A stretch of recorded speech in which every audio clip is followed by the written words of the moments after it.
Vladimir Poutine est une figure si mystérieuse dans la politique mondiale que beaucoup l'ont déjà considéré comme l'incarnation de l'Antéchrist qui se révélera bientôt au monde. Je sais que cela peut sembler impensable, mais si je vous disais que le président de la Russie a déjà prononcé des discours dans son pays, comme s'il était Jésus-Christ lui-même. Et dans cette vidéo, je vais vous raconter comment et quand cela s'est produit, et vous serez impressionnés. De plus, je vais vous montrer les liens pour le moins étranges que Vladimir Poutine entretient avec des personnes liées aux sciences occultes et aux religions, à la sorcellerie et même au satanisme. Et la question qui se pose est la suivante. Comment un homme qui prétend être chrétien peut-il être autant impliqué dans des pratiques qui vont à l'encontre de la parole de Dieu? Est-ce que la fausse religion qu'il vit peut finir par influencer le monde d'une manière ou d'une autre dans le futur? C'est ce que nous verrons à partir de maintenant. Mais avant de commencer, je voudrais vous demander de vous abonner à ma chaîne et d'activer la cloche de notification, car je veux vous aider à comprendre la Bible d'une manière très simple et facile, d'accord? Alors commençons. Dans le livre de 2e Thessaloniciens, l'apôtre Paul met en garde l'Église concernant l'une des caractéristiques de l'Antéchrist, qui jour après jour semble ressembler aux attitudes prises par le président de la Russie. Voyez ce qui est écrit. Que personne ne vous séduise d'aucune manière, car il faut que l'apostasie soit arrivée auparavant et qu'on ait vu paraître l'homme du péché, le fils de la perdition, l'adversaire qui s'élève au-dessus de tout ce qu'on appelle Dieu ou de ce qu'on adore, jusqu'à s'asseoir dans le temple de Dieu, se proclamant lui-même Dieu. Il y a 2 ans, Vladimir Poutine a lancé une offensive contre l'Ukraine, laissant des traces de sang et de destruction sur la nation voisine. De plus, cette guerre provoque des tensions dans le monde entier, car il existe une forte possibilité que d'autres puissances, telles que les États-Unis et la Chine, entrent en jeu et déclenchent la 3e guerre mondiale. Toutes ces questions amènent de nombreux chrétiens à penser qu'il pourrait être l'Antéchrist mentionné dans le livre de l'Apocalypse. En plus des chrétiens, plusieurs chercheurs ne rejettent pas cette hypothèse, car ils croient en quelque chose écrit dans un livre très ancien de l'astrologue français Nostradamus, célèbre pour ses prétendues prophéties sur la fin des temps.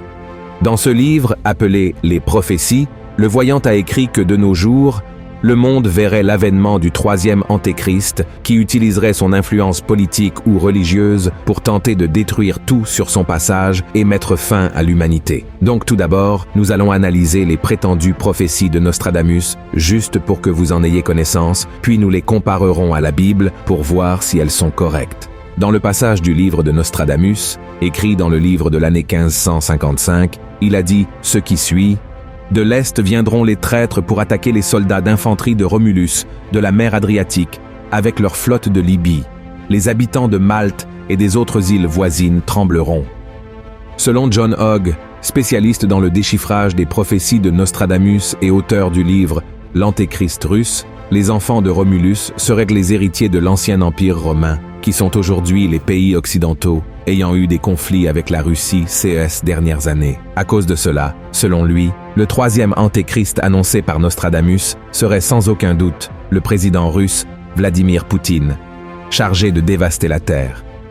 Eh bien, si Poutine était le 3e Antéchrist, qui étaient les 2 autres? Ceux qui étudient les œuvres de Nostradamus affirment que le premier Antéchrist aurait été Napoléon Bonaparte, un soldat français qui a dirigé le côté républicain pendant la Révolution française et a causé beaucoup de dégâts dans le monde. Et Nostradamus a dit ce qui suit: « Un empereur naîtra près de l'Italie, qui coûtera cher à l'Empire. On dira avec qui il s'est allié, et on découvrira qu'il est moins un prince qu'un boucher. » Et selon les chercheurs, Nostradamus aurait également prédit l'avènement d'Adolf Hitler, qui serait le 2e Antéchrist. Il a pris le pouvoir en Allemagne au cours du XXe siècle et a ordonné le génocide de millions de Juifs pendant la Seconde Guerre mondiale. Et Nostradamus a dit ce qui suit à propos de cet homme: « Des profondeurs de l'ouest de l'Europe, de gens pauvres, naîtra un enfant qui, par sa lignée, séduira les masses. Sa renommée dans le royaume de l'Orient croîtra encore plus. Des bêtes féroces de la faim engloutissent des rivières. La plupart du champ sera contre Ister. En cage de fer, le grand portera, quand rien le fils de l'Allemand n'observera. » Et maintenant, je veux te parler de la relation de Poutine avec la sorcellerie. Comme si toute la méchanceté qui a été impliquée ces dernières années, y compris le conflit armé qui a déjà coûté la vie à des milliers de personnes, ne suffisait pas. Vladimir Poutine entretient une relation cachée avec des pratiques qui déplaisent à Dieu. En Russie, un pays déclarément chrétien orthodoxe, de nombreuses interdictions existent en ce qui concerne d'autres types de manifestations et de cultes d'autres religions. Cependant, la sorcellerie ne fait l'objet d'aucune persécution de la part du gouvernement et reste légale. En échange, les sorcières russes déclarent tout leur soutien au président. Ces femmes font partie de l'empire des sorcières les plus puissantes, un groupe occulte de sorcières russes qui organisent régulièrement des cercles magiques de pouvoir pour témoigner de leur soutien au pays et à leur président. Lors de leur rituel pour Poutine, elles se rassemblent en cercle et vêtues de leur capuche et tunique noire, avec le symbole mystique rouge dans le dos, elles baissent la tête et observent un moment de silence. Ensuite, leur leader se rend au centre et commence à faire des prières mêlées de slogans politiques qui disent « Que vienne avec grandeur le pouvoir de la Russie, guidant le chemin de Vladimir Poutine correctement par le biais de ma prière. Respirez, mère terre, embrassant la Russie de tous côtés. » Pendant que les autres femmes font des gestes d'acquiescement, elle continue « Ô pouvoir primordial, renvoyez dans l'abîme ceux qui haïssent la Russie, que la Russie se lève et s'éloigne de la misère et de la pauvreté, et que les jours à venir ouvrent les portes du bonheur. » Et voici une preuve que cet homme ne vit pas le christianisme qu'il prétend croire, car la parole de Dieu est très claire en condamnant des pratiques telles que la sorcellerie. Regardez ce que dit la Bible dans Galates chapitre 5. Or, les œuvres de la chair sont manifestes. Ce sont l'impudicité, l'impureté, la dissolution, l'idolâtrie, la magie, les inimitiés, les querelles, les jalousies, les animosités, les disputes, les divisions, les sectes, l'envie, l'ivrognerie, les excès de table et les choses semblables. Je vous dis d'avance, comme je l'ai déjà dit, que ceux qui commettent de telles choses n'hériteront point le royaume de Dieu. Et une autre situation qui attire beaucoup d'attention sur le lien entre le président russe et des figures ayant un certain type de relation avec des forces spirituelles malveillantes est l'amitié avec le philosophe Alexandre Dugin, âgé de 62 ans, un nationaliste radical désigné comme l'un des mentors de la guerre en Ukraine. Surnommé le gourou de Poutine, Alexandre a été l'un des principaux partisans de la conquête de l'Ukraine par la Russie.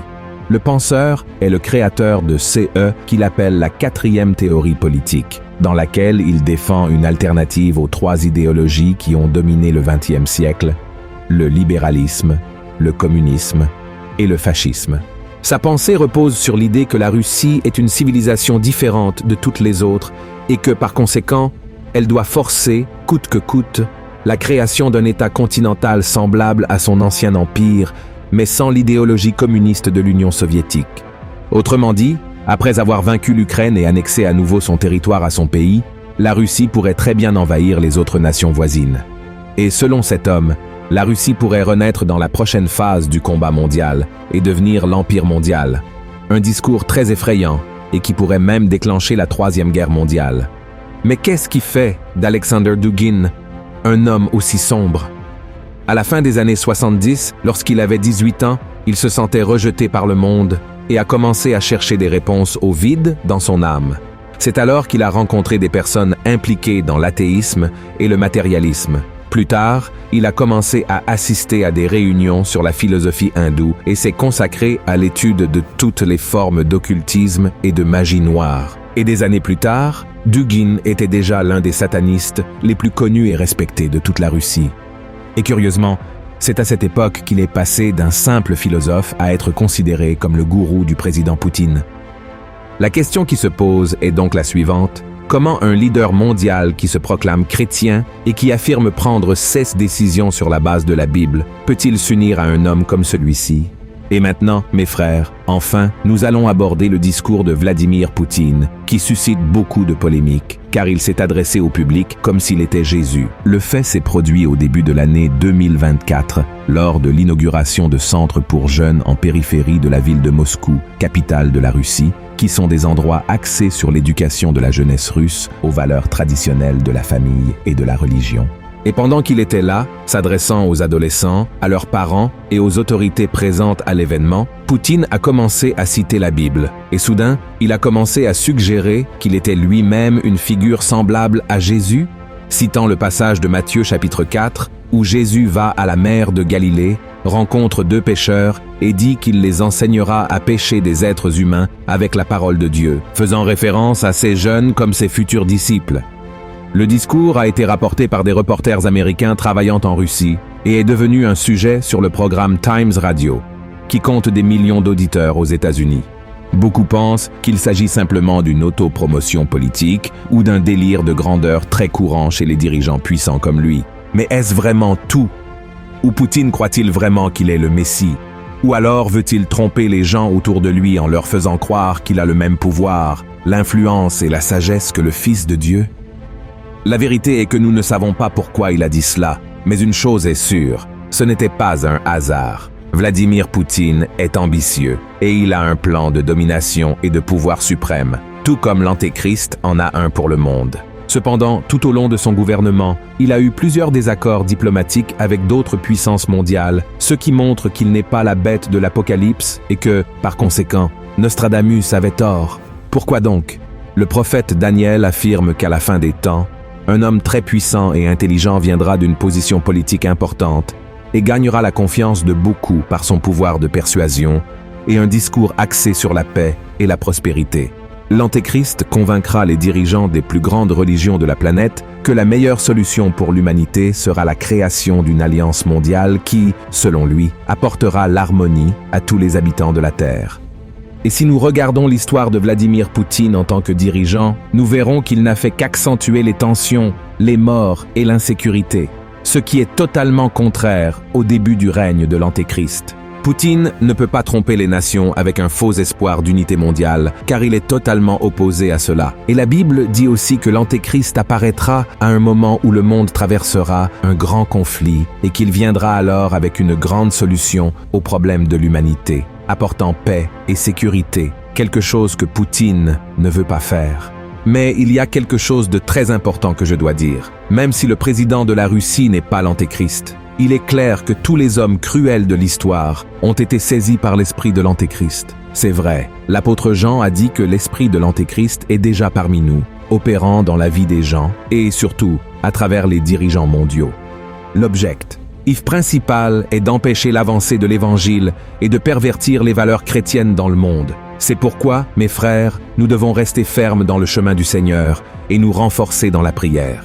Nous devons aussi implorer pour notre nation afin qu'elle ne soit pas détruite par des politiciens qui prétendent servir Dieu, mais qui font des alliances avec des forces occultes et maléfiques uniquement pour obtenir plus de pouvoir.